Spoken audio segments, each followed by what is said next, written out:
Omar, bienvenido a la revista Bolivia. ¿Cómo has visto esta semana el anuncio de la presidenta de pagar este bono universal? Muchísimas gracias, José Antonio, y encantado de poder compartir nuevamente contigo estos minutos hablando sobre temas de la actualidad de nuestro país. Y a propósito de la pregunta que me haces, yo veo la otorgación de estos bonos positivamente. Es decir, se hace desde el Estado lo que eventualmente está en las posibilidades reales del Estado. Somos un Estado débil, sin lugar a dudas, en relación a otros estados de la región y seguramente del planeta. En esa perspectiva se esperaba.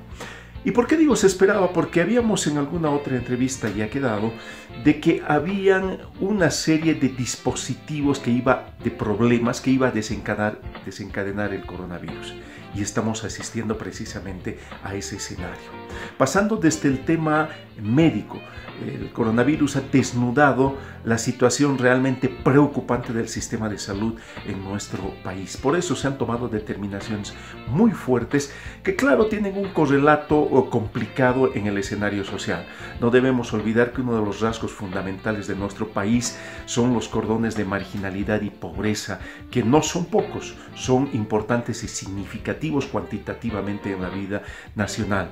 En ese contexto, al haberse declarado una cuarentena de las características por las que estamos atravesando y habiendo gente que genera ingresos en nuestro país en el día para su subsistencia, luego entonces es lógico pensar que su situación se ha comenzado a convertir prácticamente en crítica y el Estado no podía estar al margen de ello porque podía enfrentarse a un otro conflicto de ribetes de crisis social muy complicado. En ese entender ha tenido que llevar adelante una serie de decisiones en la medida de sus posibilidades y ha sido la de otorgar una variedad de bonos cuyo elemento fundamental es atender básicamente las necesidades de corto plazo de subsistencia de los diferentes sectores sociales. En ese contexto es que se comienzan a canalizar recursos, sobre todo para alimentación, porque en este momento lo que se requiere es preocuparse por la alimentación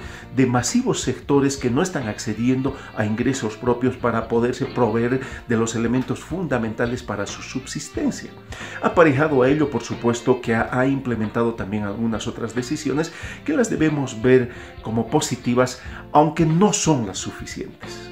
¿No? Es decir, estamos hablando de que se han hecho algunos recortes en el consumo de algunos servicios, como por ejemplo energía eléctrica, que se le está dando algunas facilidades importantes en el uso de algunos otros servicios, pero sin lugar a dudas esto todavía es insuficiente porque aparejado a ello hay una serie de otros elementos que todavía se los debe trabajar, es decir, para el mediano y largo plazo. Uno de los elementos claves pensar ya tras la crisis es en el empleo, por ejemplo, el tema de los alquileres. Es decir, hay una serie de problemas todavía que van a comenzar a emerger y de forma fuerte, y cuando haya la posibilidad de que la conflictividad social emerja, seguramente vamos a asistir también a momentos complicados. Para redondear este escenario, creo que las decisiones han sido positivas, no suficientes en mi entender, pero que van a paliar de alguna manera la difícil situación de masivos sectores de la población en nuestro país. Y además del bono universal, Omar, pues se hablaba de otras medidas. ¿Qué opinas acerca de, por ejemplo, estos créditos blandos, esta plata que se está prometiendo al sector productivo en el país? Muy bien, muchísimas gracias, José Antonio. A ver, evidentemente, habíamos señalado ya de que en el corto plazo, inmediatamente en la coyuntura, se tenían que tomar decisiones de apoyo a algunos sectores. Los sectores más vulnerables, por supuesto que han sido ya motivo de alguna atención del gobierno, pero también hay otros sectores ya en el otro lado del camino, en el lado de la oferta, en el lado de la actividad empresarial, que están siendo golpeados muy, pero muy fuerte. Nos estamos refiriendo a la micro y pequeña empresa. Estos sectores se han dado cifras en diferentes escenarios, unas más, otras menos. Lo evidente es que va a sentir impactos y bastante fuertes la micro y pequeña empresa. Entonces, en el afán de poder ya comenzar a trabajar en ayudar o tirar paraguas el gobierno a estos sectores, se han comenzado a tomar algunas decisiones. Dos decisiones que me parecen importantes son estos préstamos que está viabilizando el Estado a partir de ser flexibles tanto en términos de tiempo como en términos de tasas de interés. Pero claro, yo considero que estos no van directamente a fortalecer la actividad de estos sectores. Están intentando dar unos paraguas o unos salvavidas para dilatar en el tiempo el impacto que pueda tener, y pensando también en otro elemento fundamental, que es el empleo. Es decir, estas microempresas y pequeñas empresas tienen funcionarios, tienen gente trabajando, tienen trabajadores. Entonces, de lo que se trata es de que estas empresas puedan honrar los salarios a sus trabajadores, y para ello esta decisión es prestarles dinero para que en el tiempo, en un año y poco más seguramente, puedan pagar. Es decir, no se les está dando en estricto senso una ventaja a estas instituciones. Se les está postergando en el tiempo la posibilidad de solucionar sus problemas de iliquidez y de carencia de recursos. Habrá que ver hasta qué punto es positivo.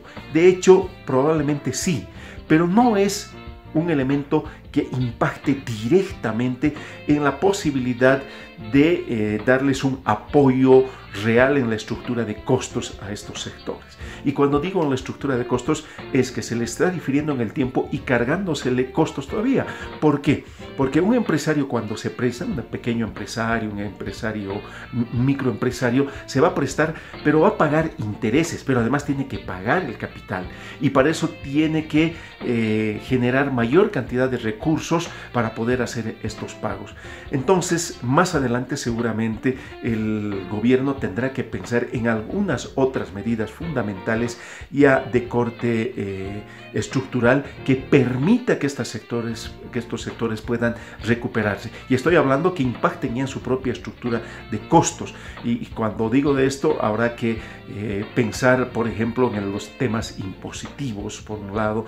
Habrá que pensar en otro tipo de ventajas que se les pueda brindar en tema de impuestos en utilidades y una serie de otros elementos y mecanismos que seguramente el Estado va a tener. Son sectores cuantitativamente significativos en generación de ingresos para los trabajadores y para generar empleo en el ámbito nacional. Entonces se tiene que pensar sustantivamente en el mediano y largo plazo en este sector. Y no solo en este sector, porque, ojo, lo que regularmente sucede es que las empresas grandes, y que son pocas en nuestro país, seguramente van a recibir más adelante importantes incentivos, porque es también fundamental su presencia en la economía. Pero el Estado y el gobierno deben pensar en estos sectores que cuantitativamente son trascendentales en la generación de empleo y en la solución de muchos problemas en la economía doméstica de nuestro país. De momento podemos ver como un hecho positivo, pero que en mi entender no va a tener una trascendencia fundamental en recuperar al sector empresarial micro y pequeño. Habrá que pensar en algunos otros mecanismos que apunten a temas estructurales ya en el corto, mediano y largo plazo para estos sectores. Muy bien, ahí lo teníamos a Omar Gómez, amigos y amigas, periodista, economista de carrera, dándonos su punto de vista.